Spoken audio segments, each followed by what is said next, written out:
a little pole layout to be done in, well, trot or canter really, but designed to be done in canter. Just practice your lines for your jumping. So I've got it, the yellow and black pole here is the first pole. Come off the right rein or the left rein, play around doing both, and then come down, round, orange, white and blues on a dog leg. Again, we're thinking about the things we can achieve in this, which is the straightness, the connection, the rideability. Down, round, square, left hand turn to the blue and white. Another square turn to the blue, white and orange to the yellow and black, so on a one stride distance. Then another dog leg to the maroon and white across to the blue and red. I'll explain those blue and white poles when we get round there. And then around the corner, again square turn, making things organised to the green and white. And then down and round, and then the green and white between the two barrels onto a dog leg between the red and white. Obviously there's lots of different variations. So if we look here, I'm on a straight approach to the yellow and black, and my line is taking me on a straight line virtually out the arena across that cross-country fence in my paddock.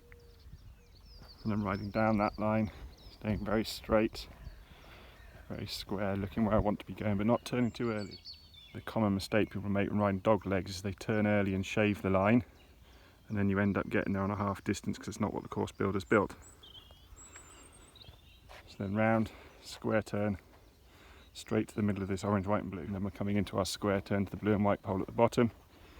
But again, it's an exercise in rideability. No one's going to be going out and winning the show jumping round anytime soon. So if the rideability is not right, use a circle, use a transition, go and do some flat work.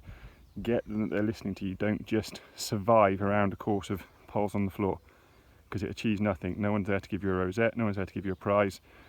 What we're trying to do at the moment is maximise our training, keep the horses occupied, keep them interested, and improve them and improve ourselves. See, as you come down to these two poles, I've put the yellow and black ones in a slightly different shape. Again, it's still a canter pole, it's not a jump, but it's there that maybe you will get a bit unorganised over it. So it puts a little bit of work in for you to turn to your maroon and white. And if you're on a horse that just cantering over a pole is going to make them unbalanced, then just put all the poles on the floor, don't raise them yet, just leave them where they are.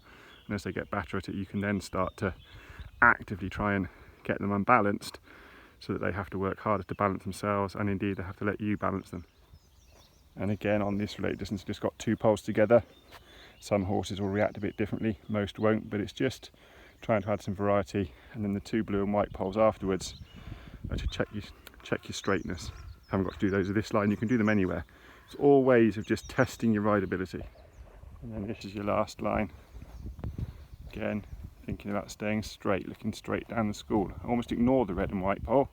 I want to go straight, and I start to look, and when I see my square turn, I'm then onto it. And my line there is taking me to my pole on the outside of the arena. And then these barrels that are scattered around are just there to add something in that might disrupt them. That green barrel there, for example, could represent the helpful Boy Scout that's there to pick the poles up, but just happens to open his bag of crisps just as you ride past and upsets your nice rhythm and your nice ride. And as you're doing it, try and be aware as to what stride you're getting between each pole. And then as you progress, see if you can either add a stride down a distance or take a stride out. Just play away with adding some variety to your key skills.